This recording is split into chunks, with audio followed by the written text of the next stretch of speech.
உண்மையிலே விஜய் தமிழ்நாட்டில் எவ்வளவு சீட்டு வாங்குறதுக்கான வாய்ப்புகள் இருக்கு? முதல்ல வந்து அவங்க ஆரம்பிச்சோடனே வந்து 80 லட்சம் பேர் சேர்ந்துட்டாங்கன்னு சொன்னாங்க. ஒரு 6 மாசமோ 8 மாசமோ முன்னாடி 1.2 கோடினாங்க. கொஞ்ச நாளைக்கு முன்னாடி 1.5 கோடின்னு சொல்லிட்டாங்க. இவனோட இளம் 13 வயதுல வந்து காதலுக்கு மரியாதை வந்திருக்கும். இவன் கொஞ்சம் அப்படி பெட்டரா அப்படி காலேஜ்ல அப்படி போய் உட்காரும் போது துப்பாக்கி வந்திருக்கும். அதுக்கப்புறம் கத்தி. அப்ப இவன் தான் வந்து ஓஜி அப்படின்னு சொல்றாங்க. ஓஜி அனில். 18-19 வந்து 55 லட்சம் பேர் இருக்காங்க முதல் வாக்காளர்கள். 55 லட்சம் பேர். எனக்கு நான் வந்து ரொம்ப தெளிவா சொல்லுவேன், 40லேருந்து 60 தான். இன்னொன்னு சொல்றேன் பாருங்க, 18லேருந்து 40 ஓட்டு போட வருவானு தெரியும். இவன் துபாயில இருப்பான், இவன் அமெரிக்கால இருப்பான், இவன் லண்டன்ல இருப்பான், நார்த் இந்தியாவில் எங்கேயாவது இருப்பான், குஜராத்ல இருப்பான். ஆனா நம்ம மீடியாக்களும் சரி யாருமே இப்போ வரைக்கும் கண்டுக்கல. அது வந்து பாத்தீங்கன்னா மீனவர்கள் ஓட்டுன்னு ஒண்ணு இருக்கு. இப்ப நேற்று கன்னியாகுமரி போன விஜய் கன்னியாகுமரியில ஏஐ பத்தி பேசுறாரு. திருநெல்வேலி போன விஜய் அங்க வந்து வீரமா பேசுறாரு. நல்லா புரிஞ்சுக்கோங்க வித்தியாசத்தை. ஏன்னா நிறைய சர்வே பார்க்குறேன், நிறைய யூடியூப் வீடியோ பார்க்குறேன், மேக்சிமம் பெண்கள் வந்து விஜய் விஜய் விஜய் விஜய் விஜய் விஜய் தான் சொல்றாங்க. பெண்கள் வாக்கு மேக்சிமம் பிரிக்கிறதுக்கான வாய்ப்பு இருக்கு. 2 கூட்டத்தை உங்களால மாற்றவே முடியாதுங்க. 2 கூட்டம். என்ன கூட்டம்னா, ஒன்று பெண்கள் கூட்டம். வணக்கம். 2026 தேர்தலில் இளைஞர்களின் வாக்குகளை குறிவைத்து மிகப்பெரிய பிரச்சாரம் நடைபெற்று கொண்டிருக்கிறது. இளம் தலைமுறைகளின் வாக்காளர்களை மனநிலைகளை புரிந்து கொள்வதற்காக நம்மோடு இன்று இணைந்திருப்பவர் ஆனந்த் அவர்கள். வணக்கம். வணக்கம் சார். நல்லா இருக்கீங்களா? நல்லா இருக்கு சார். இப்போ 234 தொகுதியும் ஜெயிப்போம் அப்படின்னு எல்லா கட்சியும் 3 தொகுதிங்க. ஆமா, ஒரு தொகுதியில இல்லைங்க. இல்ல, எல்லா கட்சியும் 234 தொகுதியிலையும் ஜெயிப்பாங்கன்னு சொல்லுவாங்க. ஆமா. இப்போ விஜய் அவர்கள் பத்தி இப்போ நீங்க இந்த இதெல்லாம் எடுக்கும்போது, சர்வே எல்லாம் எடுக்கும்போது பாத்தீங்கன்னா 16% தான் வாங்குவாரு, 2 சீட்டு எடுக்கலாம் சொல்றாங்க, சில இடத்துல 10 சீட்டு வரைக்கும் வருவாரு அப்படின்னு சில சர்வே எல்லாம் சொல்றாங்க. உண்மையிலே விஜய் தமிழ்நாட்டுல எவ்வளவு சீட்டு வாங்குறதுக்கான வாய்ப்புகள் இருக்குங்க? இப்போ அதுக்கு முன்னாடி நம்ம வந்து இன்னும் சில விஷயங்கள்லாம் நம்ம பேசலாம். என்ன பேசலாம்னா, விஜய்க்கு முன்னாடி வந்து என்னென்ன நடிகர்கள்லாம் உள்ள வந்திருக்காங்க. ஏன்னா நீங்க நடிகர்கள் அப்படி ஒரு ரசிகர்கள் ஓட்டா மாறுமா அப்படின்ற சில பேர்த்தெல்லாம் கேட்கலாம். அரசியல் நம்ம ஒரு சின்ன ஒரு எக்ஸாம்பிள் பார்க்கலாம். இப்போ விஜயகாந்த் எடுத்துக்கலாம். ஏன்னா நான் ஏன் வந்து கமல்ஹாசன் மக்கள் நீதி மய்யம் தலைவர் கமல்ஹாசன் நான் ஏன் எடுக்கல அப்படின்னா, அவர் வந்து ஒரு சரண்டர் ஆயிட்டாருன்னா, திமுக சரண்டர் ஆயிட்டாரு. இல்ல, அப்படி கிடையாது. அவர் மேல வந்து ஒரு சாயம் இருந்தது அவர் உள்ள வரும்போது. ஆனா விஜயகாந்த் வந்து ஒரு எளிமையான மனிதரா உள்ள வந்த மாதிரி எனக்கு தோணுச்சு. நான் இப்ப சின்ன பையன் தான், ஆனா எனக்கு தெரிஞ்ச விவரம் படி, ஏன்னா எனக்கு விவரம் தெரியும் போது நான் ஓட்டு போட்டுட்டேன். அவர் எதிர்கட்சி தலைவர் ஆயிட்டாரு 2011. ஆனா நான் 2006 விஜயகாந்த் எப்படி பார்த்தேன்னா, அதை எல்லாரும் எப்படி பார்த்தாங்கன்னா, சாமானியனுக்கு ஒரு தலைவன் வந்துட்டான்பா அப்படின்ற மாதிரி பார்த்தாங்க. கரெக்டுங்களா? அப்போ 2006 வந்து பாத்தீங்கன்னா அப்பயும் வந்து இளைஞர்கள் எழுச்சி இருந்ததுன்னு சொல்லி ஊடகங்கள் பேசினாங்க. ஆனா இளைஞர் ஓட்டு எடுக்கிற அளவுக்கு ஸ்டாட்டிஸ்டிக்ஸோ சர்வேயோ நம்ம கிட்ட அப்ப கிடையாது. இன்னைக்கு இருக்க டெக்னாலஜி வந்து அன்னைக்கு கிடையாது. இன்னொன்று 2 பெருந்தலைகள் இருந்தது. அப்ப 3.25 கோடியோ வந்து ஓட்டாளர்கள் அன்னைக்கு இருந்திருக்காங்க, ஓட்டு போட்டிருக்காங்க. அதுல 36 லட்சம் பேர் வந்து விஜயகாந்துக்கு ஓட்டு போட்டிருக்காங்க. தேமுதிக அவர் எத்தனை சதவீத வாக்கு எடுத்தாருன்னா 8% வாக்கு எடுத்தார். அந்த 8% வாக்கு யாருக்குமே மெஜாரிட்டி கிடைக்காம போனதுன்னு எனக்கு தெரிஞ்சு அதான் ஞாபகப்படுது. 2006 தேர்தல் அதிமுக எதிர்கட்சியா இருந்தது, திமுக வந்து கூட்டணி ஆட்சி அமைச்சதுன்னு நினைக்கிறேன். இப்போ 8% வந்து இப்படி ஒரு ரிசல்ட் வந்திருக்கு. இப்போ நீங்க எத்தனை சதவீதம் கேட்டீங்க? 10%. இதுக்கு முன்னாடி ஒரு சதவீதம் சொன்னீங்க. எத்தனை? 18% சொல்றாங்க, 12% சொல்றாங்க, 15% சொல்றாங்க அப்படின்ற மாதிரி. ஆமா, எல்லா மீடியாவும் மாத்தி பேசிடுறாங்க. இப்போ இன்னைக்கு 2026 வந்து எலெக்ஷன் கமிஷனோட இதுபடி 5.25 கோடி ஓட்டு இருக்கு. சரிங்களா? இதுல 18 வயசுல இருந்து 30. ஓகே, விஜயோட ஓட்டு வந்து எங்க அதிகம் இருக்கும்னு நீங்க நினைக்கிறீங்க? நார்மலா மீடியாவோட பெர்செப்ஷன் வந்து என்ன சொல்றாங்க? இளைஞர்கள் ஓட்டு, பெண்கள் ஓட்டு. ரைட். இப்போ வந்து பாத்தீங்கன்னா பெண்கள் தான் நம்ம ஊர்ல அதிக ஓட்டு, உங்களுக்கே தெரியும். கம்பேரிட்டிவ்லி ஒரு 30-40 லட்சம் பேர் கண்டிப்பா வந்து பெண்கள் தோராயமா சொல்றேன் அதிகம் இருப்பாங்க ஓட்டர்ஸ்ல. இப்போ 18ல இருந்து 39 வயசு வரைக்கும் 2.25 கோடி பேர் இருக்காங்க வாக்காளர்கள். இப்போ 18-19 வயசு வந்து ஒரு 55 லட்சம் பேர் இருக்கான்னு வச்சுக்கோங்க. இப்போ 20ல இருந்து 40 வயசு வரைக்கும் தான் நம்ம சொல்ற பிராக்கெட்ல உள்ள இளைஞர்கள். இவன் ஒரு 2.25 கோடி இருக்கான். இப்ப தமிழக வெற்றி கழகத்தோட ஒரு ஆப் ஒன்று லான்ச் பண்ணாங்க அவங்க கட்சி தொடங்கும் போது.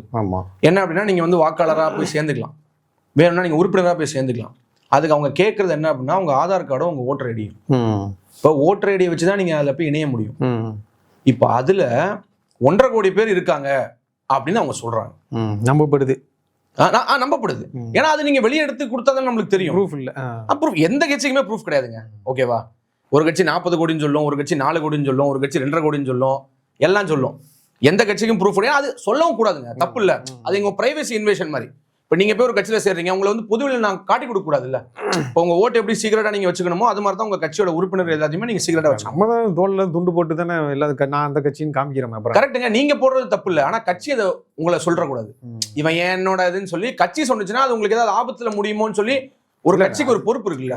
அது அப்புறம் நிரந்தரமான கவர்மெண்ட் ஜாப்லாம் கிடையாது. நம்ம அடுத்து வேற கட்சிக்கு கூட போய்க்கிடுவோம்.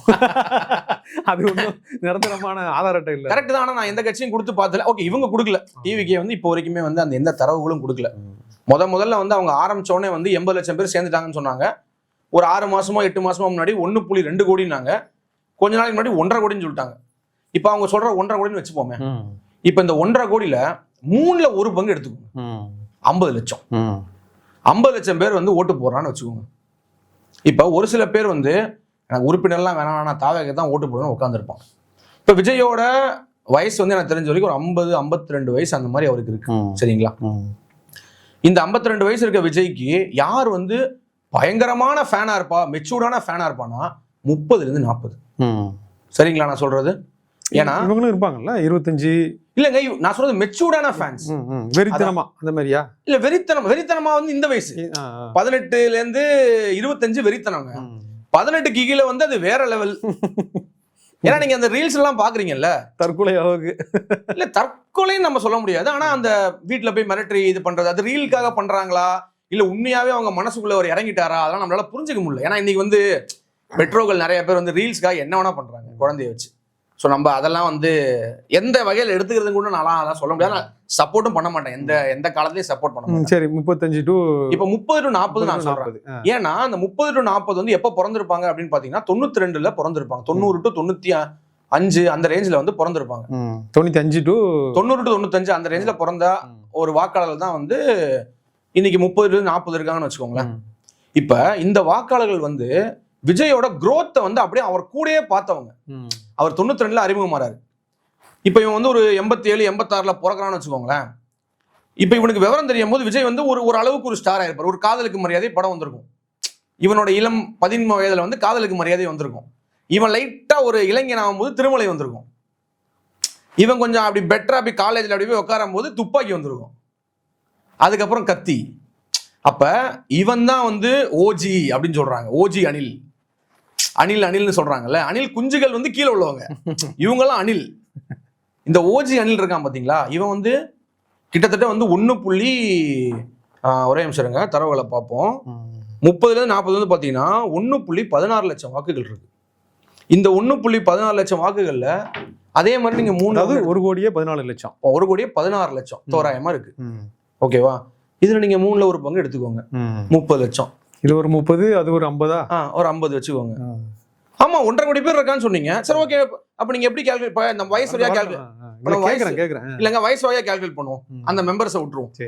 18-19 வந்து 55 லட்சம் பேர் இருக்காங்க முதல் வாக்காளர்கள். முதல் வாக்காளர்கள் தான் மெயினா சொல்றாங்க. எல்லாம் விஜய் விஜய் விஜய் விஜய் விஜய்ன்னு சொல்றாங்க. 55 லட்சம் பேர் ஒரு 40 லட்சம் பேர் எடுத்துப்போமா? சரி. இல்ல 30 லட்சம் பேர் எடுத்துப்போமா? சரி, 30 லட்சம் பேர் எடுத்துப்போங்க. 20-29 இவன் தான் நீங்க சொன்ன வெறித்தனமான ஃபேன். ஜென்சின்னு சொல்லலாமே. இவன் அந்த ஜென்சி கேரக்டர்ல வந்துருவான். உங்களுக்கு நல்லாவே தெரியும் விஜயோட அரசியல் பூராவே ஜென்சிய மையப்படுத்தி தான் இருக்கு. இப்ப இதுல வந்து ஒரு 50% எடுத்துக்கலாமா, எடுத்துக்க முடியாதா? சரி, எடுத்துக்கோங்க. 1 கோடியே 7 லட்சம். இதுல ஒரு 50 லட்சம் எடுத்துக்கோங்க. ஏற்கனவே ஒரு 30 லட்சம் 80 லட்சம் ஆகி போச்சு. இங்க ஒரு 30 லட்சம். 1 கோடியே 10 லட்சம் 40 வயசுக்குள்ள வந்துருச்சு. எனக்கு நான் வந்து ரொம்ப ரொம்ப தெளிவா சொல்லுவேன், 40-60 தான் ட்ரிக் விஜய்க்கு. ஏன் ட்ரிக் அப்படின்னு நான் சொல்றேன்னா, 40-60 வந்து சாதி பார்ப்பாங்க. அதுக்கப்புறம் அவனுக்கு ஒரு கொள்கை இருக்கும். ஆமா, சின்ன பாப்பா. அதுக்கப்புறம் வந்து அவன் வாழ்க்கையில வந்து பல முதல்வர்களை பார்த்து பல முதல்வர்கள் திட்டத்தால ஒண்ணு பயனடைஞ்சிருப்பான், இல்ல பயன் அடையாம போயிருப்பான், பாதிக்கப்பட்டிருப்பான். அதான் ஒண்ணு பாதிக்கப்பட்டிருப்பான் இல்ல பயன் அடைஞ்சிருப்பான். சோ பாதிக்கப்பட்டவன் ஆப்போசிட்ல குத்துவான், பயனடைஞ்சவன் அதே சின்னத்துல குத்துவான். இப்ப இந்த 40-60 இருக்காங்க பாத்தீங்களா, இந்த 40-60 வந்து எப்படி வந்து விஜய் வந்து எடுக்க போறாருன்னு ஒண்ணு இருக்கு. இப்ப 40-60 வாக்காளர் எண்ணிக்கை எவ்வளவு தெரியுமா? 2 கோடியே 12 லட்சம் பேர். இப்போ மொத்தமா 2 கோடியே 12 லட்சம் பேர். 40லேருந்து 60 மட்டும். இதுல ஒரு 50 மட்டும் எடுக்கணும். இதுல 50 எடுக்க முடியாது. நான் அடிச்சு சொல்றேன், எடுக்க முடியாது. ரொம்ப ரொம்ப கஷ்டம். இவங்க தான் அந்த அதிமுக திமுகவினுடைய 20%, 20% 40% இவங்க தான் வருவாங்க. அப்ப அப்படிதான் நான் நினைக்கிறேன். இப்போ 5.25 கோடியில வந்து 2.5 கோடி இங்க இருக்குங்க. 2.22 கோடி வந்து இங்க இருக்கு. சரிங்களா? 2.72 கோடி விஜய் சைடுல இருக்கு. அதுல எவ்வளவு வாங்குவாருன்னு நம்மளுக்கு தெரியாது. அதாவது 18லேருந்து 40 வரைக்கும் 2.72 கோடி இருக்கு. 40லேருந்து 60 வந்து 2.22 கோடி இருக்கு. இன்னொன்னு சொல்றேன் பாருங்க, 18லேருந்து 40 ஓட்டு போட வருவானான்னு தெரியாது. ஏன் வருவானான்னு தெரியாதுன்னு நான் சொல்றேன்னா, இப்ப நானே தான் வந்து இளைஞர்களை வந்து எலெக்ஷனுக்கு வெயிட் பண்றாங்கன்னு சொன்னேன். ஆனா பிராக்டிக்கலா ஒண்ணு இருக்கு. இப்ப கூட்டம்லாம் ஓட்டா மாறாதுன்னு தான் சமீபத்தில் எல்லாம் சொல்லிட்டு இருக்காங்க. அது உண்மையான அர்த்தம் என்னன்னா, 18லேருந்து 40 வயசு உள்ளவன் எல்லாருமே வெளியூர்ல வேலை பார்க்கறான். அவன் ஓட்டு எல்லாமே அவன் ஊர்ல இருக்கு. இப்ப 30-40 உள்ளவன் வேணா வந்து ரேஷன் கார்டு வாங்கி அந்த ஊர்ல வந்து ஒரு கல்யாணம் பண்ணி செட்டில் ஆயிருக்கலாம். நான் அதனாலதான் சொன்னேன், அவன் ஓஜி அணியில் அவன் ஓட்டு போட்டுருவான். உங்களுக்கு புரியுதா?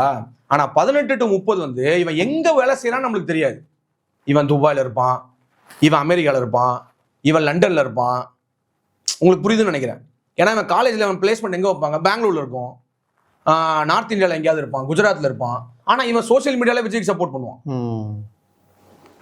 உங்களுக்கு புரியுதா வித்தியாசம்? இப்ப இவன் இங்க வந்து ஓட்டு போடுவானா? இந்த 18லேருந்து 30, இந்த 18லேருந்து 30 அகைன் 1.7 கோடி ஓட்டு இருக்கு. இந்த 1.7 கோடி ஓட்டு முதல்ல வரணும். இப்ப ஒரு திருநெல்வேலியில வந்து ஒரு அப்பா இருக்காரு. அந்த பொண்ணு வந்து நம்ம இங்க ஒரு 15,000 ரூபாய் சம்பளத்துக்கு வேலை செய்துன்னு வச்சுப்போம். அந்த பொண்ணு விஜய் ஃபேன். ஒரு நாளைக்கு அந்த அப்பா 4,000 ரூபாய் செலவு பண்ண அந்த பொண்ணை விடுவாராம் எலெக்ஷன்ல ஓட்டு போடுறதுக்கு. இதுதாங்க ஓட்டா மாறுமான்னு கேக்குறாங்க. அதான் இப்போ அந்த கணக்குலாம் சொன்னீங்கல்ல, இங்க ஒரு 50 லட்சம், இங்க 30 லட்சம், அது சேர்த்தா மொத்தம் எவ்வளவு வருது? இப்ப இல்லங்க, நான் வந்து தோராயமா பாக்குறேன். விஜய் வந்து 1 கோடியே 20 லட்சம் ஓட்டு வந்து அசால்ட்டா வாங்குவாருன்னு நான் நினைக்கிறேன். 1 கோடியே 20 லட்சம் வாங்கினாலே உங்களுக்கு 70-80 தொகுதிகள் ஜெயிக்கலாம். ஆமா. இன்னொன்னு முக்கியமான ஒண்ணு வந்து நம்ம மீடியாக்களும் சரி யாருமே இப்போ வரைக்கும் கண்டுக்கல. அது வந்து பாத்தீங்கன்னா மீனவர்கள் ஓட்டுன்னு ஒண்ணு இருக்கு. கோஸ்டல் பெல்ட்னு ஒன்று இருக்கு. ஆக்சுவலா அது வந்து பாத்தீங்கன்னா திருவள்ளூர்லேருந்து வந்து கன்னியாகுமரி வரைக்கும் சில மாவட்டங்கள் வந்து கவர் பண்ணுது. தூத்துக்குடி, கன்னியாகுமரி அப்படின்னு சில மாவட்டங்கள். அந்த மீனவர்கள் வந்து எனக்கு தெரிஞ்ச வரைக்கும் பாப்புலேஷன் வந்து ஒரு 12 லட்சத்துலேருந்து 16 லட்சம் பேர் இருப்பாங்கன்னு நான் நினைக்கிறேன். சரிங்களா? இப்போ அவங்க வந்து மெயினா 38 தொகுதியில வந்து வெற்றி தோல்வியை தீர்மானிக்கிறாங்க. இப்போ நேற்று கன்னியாகுமரி போன விஜய் கன்னியாகுமரியில ஏஐ பத்தி பேசுறாரு. திருநெல்வேலி போன விஜய் அங்க வந்து வீரமா பேசினாரு. நல்லா புரிஞ்சுக்கோங்க வித்தியாசத்தை. திருநெல்வேலியில போன விஜய் திட்டங்களையோ இதையோ பத்தி பேசல. நான் வந்து தைரியசாலி அப்படின்ற மாதிரி ஒரு ஸ்பீச் கொடுக்குறாரு. இங்க நடந்த பிரச்சனை, அந்த பிரச்சனை எல்லாம் பேசுறாரு. தூத்துக்குடியில பேசவே இல்லை. தூத்துக்குடியில ஜஸ்ட் ரோட் ஷோ. ஆனா கன்னியாகுமரியில போன விஜய் ஏஐ பத்தி பேசுறாரு. ஆனா அங்க மீனவர்களை பத்தி தானே பேசியிருக்கணும். அதான் இருங்க, ஏஐ பத்தி பேசுறாரு. நான் வந்து என்னென்ன நான் ஆட்சிக்கு வந்தா என்ன நடக்கும் அப்படின்னு சொல்லி பேசுறாரு. லஞ்சம் வாங்க மாட்டேன் அது இதுன்னு சொல்லி பேசுறாரு. ஏன்னா நம்ம ஊர்லயே வந்து நம்ம ஸ்டேட்லயே வந்து ஏதோ படிச்ச கிரௌடு கன்னியாகுமரி தான் அப்படின்னு ஒரு பரவலான ஒண்ணு இருக்குங்க. என்னோட நண்பரும் வந்து நாகர்கோவில் இருக்காப்புல, அவரும் அதான் சொல்றாரு. இங்கெல்லாம் நீங்க நினைக்கிற மாதிரிலாம் இந்த மாதிரி கூட்டமாலாம் வந்து கூட்டத்துக்கு போறவங்க கிடையாது. அங்க வாக்குறுதியை சொல்லிட்டு கிளம்புன விஜய் சைக்கிள் ஓட்டிட்டு நடுவுல கடல் கிட்ட வண்டி நிப்பாட்டிட்டாரு. அது எத்தனை பேர் பார்த்தாங்கன்னு தெரியாது. அங்க மீனவரா நின்று 3 வாக்குறுதியை கொடுத்துட்டு வராரு. இப்ப சொல்லுங்க, இந்த மீனவர் ஓட்டை பத்தி எந்த மீடியாவது பேசியிருக்கா? இல்ல உங்களுக்கு நீங்களே வந்து என்னைக்காவது யோசிச்சிருக்கீங்களா? ஏன் போய் மீனவர் கிட்ட போய் பேசணும்? படகுக்கு வந்தா நான் 5 லட்சம் தரேன், படகு வந்து மறுசீரமைக்கிறதுக்கு வந்து இவ்வளவு ரூபா தரேன், அது தரேன் இது தரேன் அப்படின்னு சொல்லி மீனவர் இடத்துக்கே போய் ரோட்ல டமால் பேசிதான் ஆகணும் மீனவர்கள்ட்ட. கண்டிப்பாங்க. ஆனா அது ஒரு டிசைடிங் ஃபேக்டருங்கிறத ஏன் வந்து எந்த மீடியாவும் எடுத்து வந்து பேச மாட்டேங்குதுன்னு எனக்கு தெரியல. இல்ல புரியல. அது அவரு கட்சி, அவருக்கு வாக்கு சேகரிக்கணும், அவர் செய்தானே செய்தாரு. அது வாக்கு சேகரிச்சு தானே ஆகணும். அவர் ஒண்ணு ஒரு போராட்டத்துக்கோ இல்ல அவங்க பிரச்சனைக்காக போய் நிக்கிறல, அப்ப மீடியா எடுத்து பேசுவாங்க. வாக்கு சேகரிக்க பேசுறது அப்படி சொல்ல வரல. இப்போ சிறுபான்மையினர் ஓட்டு அப்படின்னு பேசுறோம், ஆமா, இளைஞர் ஓட்டு அப்படின்னு பேசுறோம், பெண்கள் ஓட்டு, மீனவர்கள் ஓட்டை ஏன் பேசலன்றீங்க அப்படின்னு பேசுறோம். இப்ப சிறுபான்மையினர் ஓட்டு பண்றதுக்காக அவங்க என்னென்ன பண்றாங்க, என்னென்ன கட்சிகள் என்னென்ன பண்றாங்க, எல்லா கட்சியும் பண்ணுது. அது யாருமே வந்து மறுக்க முடியாது. உமனா எல்லா கட்சியும் ஒரே மாதிரிதான் இலவசம் சொல்லியிருக்கு. கரெக்டா இல்லையா? அதே மாச உரிமை தொகை, அதே விடியல் பயணம், எல்லாமே திமுக சொன்ன திட்டம் தான். என்ன ஒரு எக்ஸ்ட்ரா 2-3 விஷயம் அவர் சொல்லியிருக்காரு. அதுவும் வந்து அதிமுக திட்டம் தான். தாலிக்கு தங்கமா இருக்கட்டும், மாமன் சீடா இருக்கட்டும், கிட்டத்தட்ட வந்து அது திமுக அதிமுகவோட ஒரு கொலாபரேஷன் தானே. அப்ப உமன் ஓட்டை இவங்க 3 பேரும், அதாவது உமனுக்கு இப்ப எப்படின்னா யார் ஆட்சிக்கு வந்தாலும் அவங்களுக்கு சேஃப், அவங்களுக்கு எந்த பிரச்சனையும் இல்லை, எதுவும் நிக்க போறது இல்லை, எதுவுமே மாற போறது இல்லை. ஆண்களுக்கு பாதி பண்றீங்க இல்ல, பெண்கள் நல்லா இருந்தாலே ஆண்கள் நல்லா இருப்பாங்கிற ஒரு கான்செப்ட் தானே. ஆமா, தமிழ்நாடை பொறுத்தளவு அதானங்க. அதனாலதானே பெண்களுக்கு அள்ளி வீசுறோம் நம்ம. ஆண்களுக்கு அது யாருமே வந்து இது பண்றது கிடையாது. இல்ல, விஜய் அவர்களுக்கும் பெண்களுடைய வாக்கு சதவீதம் அதிகமா இருக்குன்னு சில கருத்து கணிப்புகள் சொல்லியிருந்தாங்க. சில தொகுதிகள்லாம் 36% போட்டிருந்தாங்க. ஆமா, அதுல எந்த சந்தேகமே கிடையாது. அந்த அளவுக்கு வாய்ப்பு இருக்குதா? கண்டிப்பா. அது பெண்கள் வந்து எனக்கு தெரிஞ்ச வரைக்கும் அவங்க ஒரு அட்ராக்ஷன், அந்த ஒரு கரிஸ்மான்னு ஒண்ணு இருக்கு ஆக்சுவலா. சில சாம்னு சொல்லுவாங்க. இப்போ ஒரு எம்ஜிஆர் எப்படி வந்தாரு, அவருக்கு ஒரு ஈர்ப்பு இருந்ததுன்னு சொல்லுவாங்க. தங்க மாதிரி ஜொலிச்சாரா. இப்ப எங்க அம்மாலாம் வந்து, நான் சின்ன பையனா இருக்கும்போது, எம்ஜிஆர் எப்படி தெரியுமா இருப்பாரு, ராஜீவ் காந்தி எப்படி தெரியுமா இருப்பாரு, சுண்டுனா ரத்தம் வரும் அப்படின்பாங்க. தங்க மாதிரி ஜொலிச்சாங்க. ஜெயலலிதாவே அப்படிதான் சொல்லுவாங்க. எங்க வீட்டுக்கிட்ட எல்லாம் வந்து ஜெயலலிதா வந்திருக்காங்க. அந்த வேன் பிரச்சாரம் பண்ணுவாங்க தெரியுமா, வேன் மேல நின்று லைட்டால வேன் அந்த இதுலயே உட்காந்து பிரச்சாரம் பண்ணுவாங்கல்ல, தங்க மாதிரி ஜொலிச்சாங்கடா. இந்த அட்ராக்ஷன் வந்து பெண்கள் மத்தியில வந்து உண்டு. ஸோ அதனால மேபி வந்து பெண்கள் ஓட்டு. ஏன்னா நானும் நிறைய சர்வே பார்க்குறேன், நிறைய யூடியூப் வீடியோ பார்க்குறேன். மேக்சிமம் பெண்கள் வந்து விஜய் விஜய் விஜய் விஜய் விஜய் விஜய் தான் சொல்றாங்க. பெண்கள் வாக்கு மேக்சிமம் பிரிக்கிறதுக்கான வாய்ப்பு இருக்கு. அப்ப மேக்சிமம் பிரிக்கிறதுக்கு வாய்ப்பு இருக்கு. ஏன்னா பெண்கள் வந்து காலங்காலமா வந்து அவங்க வந்து ஒரு மாற்றத்துக்காக, எனக்கு தெரிஞ்ச வரைக்கும் பெண்கள் தான் ஓட்டு போடுவாங்கன்னு நான் நினைக்கிறேன். இன்னும் பெண்கள் ஒரு மாற்று சக்திங்கிற மாதிரி நான் ஃபீல் பண்ணுவேன். ஏன்னா ஆண்களை கூட வந்து நீங்க ஏதோ ஒன்று பண்ணி, ஏதோ ஒரு சால்ஜாப் பண்ணி அவனை மாற்றி ஓட்டு போட வச்சிடலாம். ஆனால் பெண்கள் ஒன்று முடிவு பண்ணிட்டாங்கன்னு வச்சுக்கோங்களேன், அந்த கூட்டத்தை வந்து உங்களால் மாற்ற முடியாது. 2 கூட்டத்தை உங்களால் மாற்றவே முடியாதுங்க. 2 கூட்டம். என்ன கூட்டம்னா, ஒன்று பெண்கள் கூட்டம், இன்னொன்று இளைஞர் கூட்டம். அது கரெக்டா இல்லையா? இளைஞர்களுடைய எழுச்சி இல்லை, அது அந்த 2 கூட்டத்தை உங்களால் மாற்ற முடியாதுங்கிறேன். அவங்க கிட்ட போய் நீங்க எந்த எக்ஸ்பிளனேஷனும் கொடுக்க முடியாது. இதெல்லாம் அதெல்லாம் நீ ஒரு என்ன அரை மணி நேரம் பேசினாலும் அண்ணனுக்கு ஒரு ஊத்தாப்பம் தான். இந்த மாதிரி. ஏன்னா அவங்க வந்து மனசுல வந்து ஒன்று பதிய வச்சுட்டாங்கன்னா அவங்கள மாத்துறது கஷ்டம். சரி, ஒட்டுமொத்தமா தமிழ்நாட்டில் விஜய் எந்த அளவுக்கு ஒரு பெரிய அழுத்தத்தை இந்த அரசியல் 2026 கொடுப்பாரு? எனக்கு தெரிஞ்ச வரைக்குங்க ஆட்சி மாற்றம் இருக்கா மாற்றம் இல்லைன்னா எனக்கு தெரியல. ஆனா வந்து ஆட்சி அமைக்கணும்னா விஜயோட உதவி வேணுங்கிற மாதிரி தான் இந்த எலெக்ஷன் ரிசல்ட்டை நான் பார்க்குறேன். ஓகே, உங்களுடைய கருத்துக்களை மிக தெளிவாக முன்வச்சதுக்கு ரொம்ப நன்றி. ரொம்ப நன்றி.